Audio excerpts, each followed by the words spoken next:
எல்லோருக்கும் வணக்கம். இன்னைக்கு நம்ம பார்க்கக்கூடிய சப்ஜெக்ட் ராஜயோக 7 நாள் வகுப்பு நடத்தும் போது.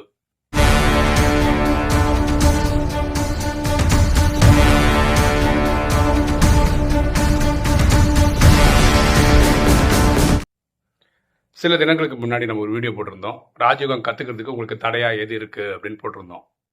அந்த வீடியோல ஒரு சகோதரி பத்தி பேசியிருந்தோம். அந்த சகோதரிக்கு ஹோட்டலில் ஆர்டர் பண்ணி சாப்பிட்ற பழக்கம் இருக்குது, ஹோட்டலில் போய் சாப்பிட்ற பழக்கம் இருக்குது. ஆனால் ராஜயோகம் என்ன சொல்லுது? சாத்வீக உணவு சாப்பிடுங்கன்னு சொல்லுது, வெங்காயம் போட்டு சேர்த்துக்காதீங்கன்னு சொல்லுது, முடிஞ்ச வரைக்கும் சொந்தமாக சமைச்சு சாப்பிடுங்கன்னு சொல்லுது.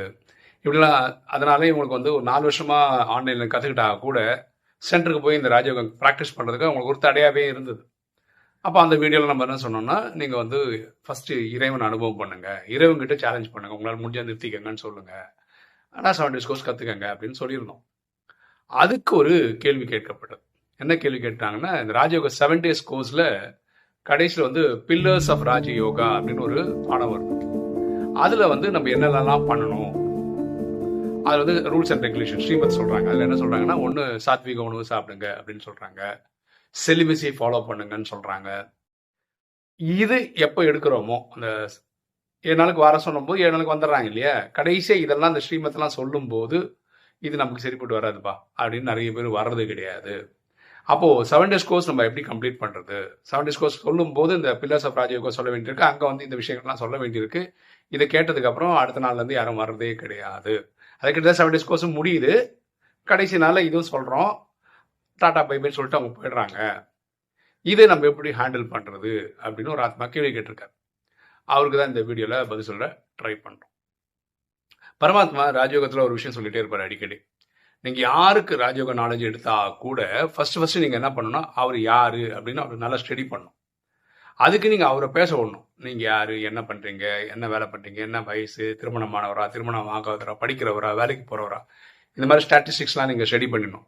ரெண்டாவது, எதுக்கு நீங்கள் வந்திருக்கீங்க அப்படின்னு கேட்கணும். அப்போ அவங்க ஏதாவது சொல்லுவாங்க, படிக்கிற பசங்களாக இருந்தால் எனக்கு கான்சன்ட்ரேஷன் இல்லை அதுன்னுவாங்க, வேற எனக்கு குடும்பத்தில் பிரச்சனை, அந்த பிரச்சனை, இந்த பிரச்சனை, ஏதாவது இருக்கிற பிரச்சனைலாம் சொல்லுவாங்க. அப்போ இதை அட்ரஸ் பண்ணுற மாதிரியே நீங்கள் 7 days கோர்ஸை நீங்கள் ப்ரோக்ராம் பண்ணணும். சரியா? இது ரொம்ப ரொம்ப முக்கியம். பரமாத்மா சொல்ல, நீங்களோட நாடியை பார்த்து தான் நீங்கள் கிளாஸே எடுக்கணும் அப்படின்னு பரமாத்மா சொல்லியிருக்காரு. ஒருத்தருக்கும் அவங்கவுங்களுக்காக நீங்கள் யுக்தியாக தான் நீங்கள் கிளாஸ் எடுக்கணும் அப்படின்னு சொல்லியிருக்கிறார். கும்பலாக 10 பேர் 20 பேர் வச்சுலாம் நீங்கள் கிளாஸ் எடுக்கக்கூடாது, 1 to 1 எடுக்கணும். ஏன்னா இவருக்கு இருக்கிற பிரச்சனை இல்லை அவருக்கு இருக்கிற பிரச்சனை இல்லை அவருக்கு அடுத்தவருக்கு. ஸோ நீங்கள் இது யுக்தியாக கிளாஸ் எடுக்கணும் அப்படின்றார். அப்போது இந்த வரக்கூடிய ஆத்மாக்கள், ஃபார் எக்ஸாம்பிள் ஒரு ஸ்கூல் பையன் வரான்னு வச்சுக்கோங்களேன், ஒரு 10 வயசு பையன் வரான் அப்படின்னு வச்சுக்கோங்க. அவனுக்கு நீங்கள் ராஜயோகா 7 days கோர்ஸ் எடுக்கிறீங்கன்னு வச்சுக்கோங்களேன். அங்கே இந்த பில்லர்ஸ் ஆஃப் ராஜயோகா வரும்போது நீங்கள் செலிபஸை பற்றி வாயை திறக்க வேண்டிய அவசியமே கிடையாதுன்றான். அவன் குழந்தை, அவனுக்கு வாழ்க்கையில் அவனா எப்பாவது ஒரு காலத்தில் தான் தெரிஞ்சுக்கவே போகிறான் இதெல்லாம். நீங்கள் இது மறைமுகமாக இப்போ சொல்லணும், வெளிப்படையாக இப்போ சொல்லணும் அவசியமே இல்லையே. அது வரும்போது தெரிஞ்சுக்கிட்டோம். அவனுக்கு என்ன சொல்லணும்? தூய்மை அப்படின்னு சொல்லும்போது நீங்கள் என்ன சொல்லணும்னா, எண்ணம் சொல் செயல் மூலமாக நம்ம யாரும் காயப்படுத்தக்கூடாதுப்பா, உன் ஃப்ரெண்ட்ஸ் எல்லாம் திட்டக்கூடாதுப்பா, எண்ணத்தில் கூட நீ திட்டக்கூடாது, இந்த தூய்மை நீங்கள் சொல்லிக் கொடுக்கணும். ஓகேவா? செலிபஸின்றது திருமணம் ஆனவங்க இல்லை அந்த ஒரு குறிப்பிட்ட வயசு தாண்டினவங்களுக்கு நீங்கள் சொல்லலாம். எப்பவுமே இது நான் பாடியில் முகப்பேரில் கிளாஸ் எடுக்கும்போது நான் யூஸ் பண்ண ஸ்ட்ராட்டஜி என்னென்னா, இந்த 7 நாள் கோர்ஸ் இருக்குது, நான் எடுத்தால் 15 to 20 நாள் ஆகும், உங்களுக்கு விருப்பம் இருந்தால் முன்னாடியே சொல்லுங்கள், நான் எடுக்கிறேன், நீங்கள் ஒரு நாள் கூட தவறக்கூடாது, ரெகுலராக வரணும் அப்படின்னு சொல்லிவிட்டேன். அப்போ என்ன ஆகிடுன்னா, அவங்கள 15 to 20 நாள் கொண்டு வரதுக்கு முன்னாடியே நம்ம ஒரு செயல் திட்டம் போட்டுட்டோம். அப்புறம் இவங்ககிட்ட இந்த கிளாஸ் எடுக்கும்போது நானும் இது பில்லர்ஸ் ஆஃப் ராஜயோகா எடுப்பேன். அங்கே நான் சொல்கிற முக்கியமான விஷயம் நான் இதெல்லாம் சொல்லிவிடுவேன். செலிபஸை பற்றி சொல்லுவேன், சாத்விக உணவை பற்றிலாம் சொல்லுவேன்.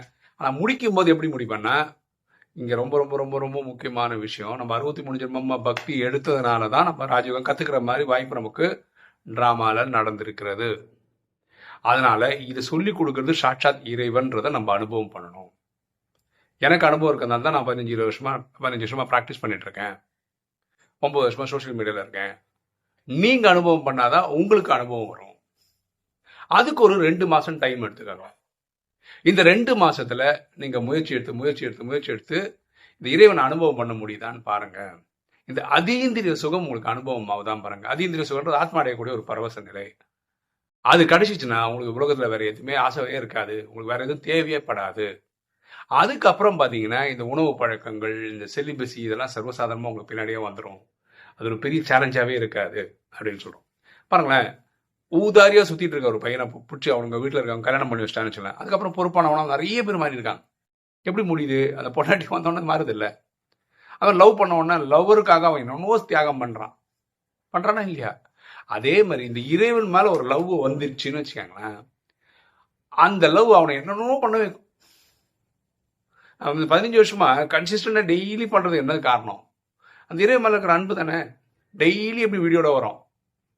எனக்கு ஒரு சகோதரி தெரிஞ்சவங்க இருக்காங்க, அவங்க வந்து ஒரு டாக்டர். அவங்க என்ன பார்த்து கேட்டாங்க, உங்களுக்கு ஜுரமே வராதா, 365 நாள் வீடியோ போடுறீங்களே?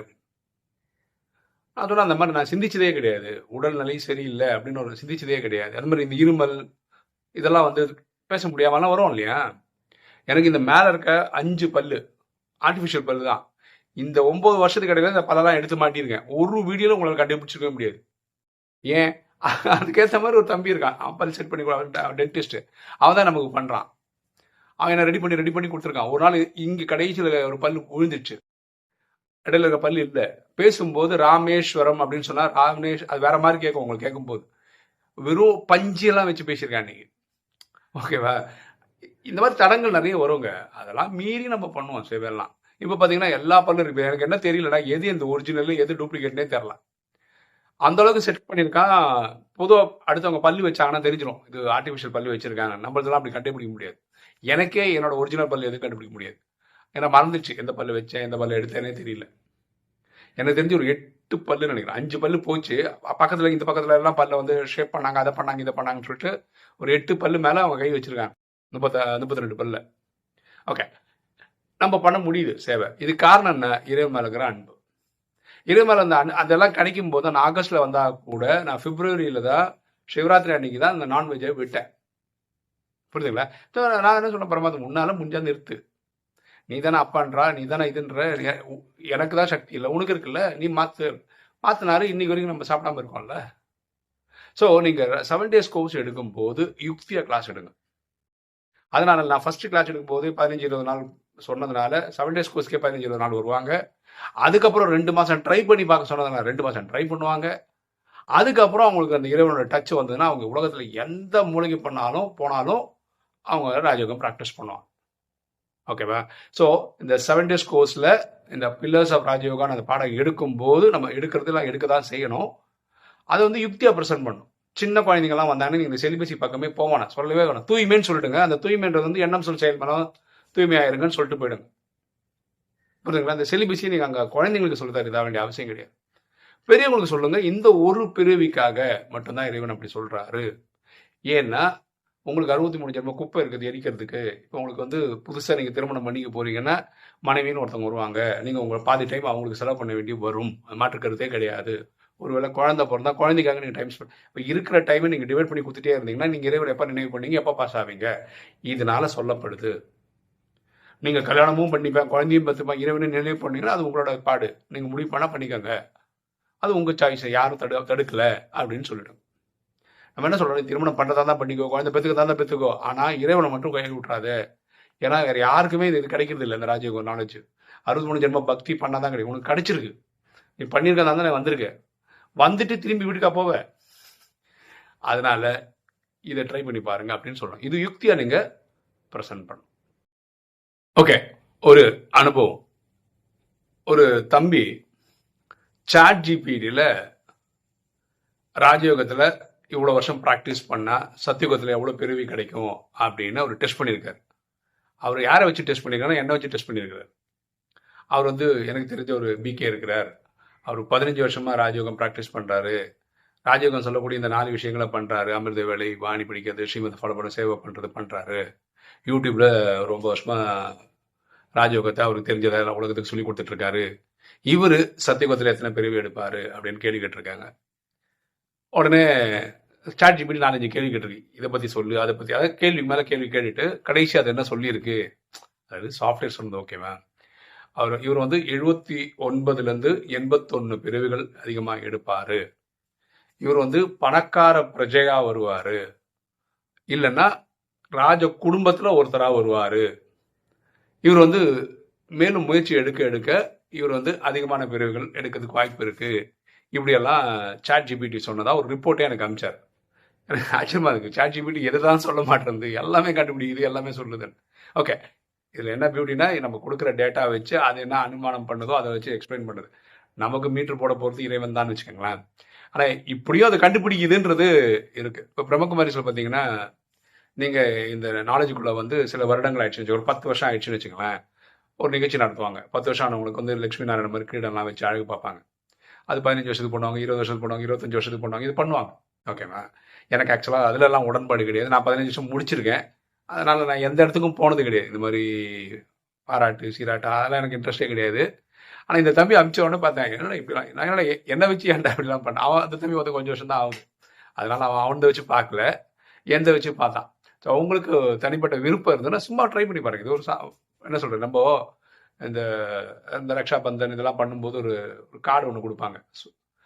இது நம்மளை பற்றி ஒரு இது வரும், நீங்கள் வந்து தேவதி ஆத்மா, நீங்கள் அப்படிப்பட்ட ஆத்மா, நீங்கள் ராஜ குடும்பத்தில் வரக்கூடிய ஆத்மான்னு ஒன்று வரும். அது படிக்கும்போது நமக்கு ஒரு சந்தோஷம் இருக்கும். ஓ, நம்மளுக்கு பற்றி தான் பாப்பா சொல்லியிருக்கிறாரு அப்படின்னு ஒரு சந்தோஷம். அந்த மாதிரி ஒரு சந்தோஷம் பண்ணலாம். ஓகேவா? ஆனால் இது வந்து கிட்டத்தட்ட என்ன சொல்கிறது, 84 பிறவி இருக்குது. இந்த கதையெல்லாம் சாட் ஜிபிடி கொடுத்ததுனால அதுக்கு நிறைய தெரிஞ்சிருக்கிறதுனால கிட்டத்தட்ட கரெக்டாக சொல்கிற மாதிரி சொல்லுது. கேள்விப்படுவோம், ரொம்ப சந்தோஷமாக இருந்தது. நீங்கள் வேணால் ட்ரை பண்ணி பாருங்கள். சாட் ஜிபிடியில் நான் இத்தனை வருஷமாக ராஜயோகம் ப்ராக்டிஸ் பண்ணுறேன், சத்தியத்தில் நான் எத்தனை பிரிவு எடுப்பேன்னு கேளுங்க. அது ஒரு 4 கேள்வி கேட்கும். அந்த கேள்விக்கெல்லாம் பதில் கொடுங்க. அதுக்கப்புறம் அது ஒரு ரிப்போர்ட் மாதிரி உங்களுக்கு கொடுக்கும். தெரிஞ்சு பாருங்கள், உங்களுக்கு ஒரு ட்ரை பண்ணி பாருங்கள்.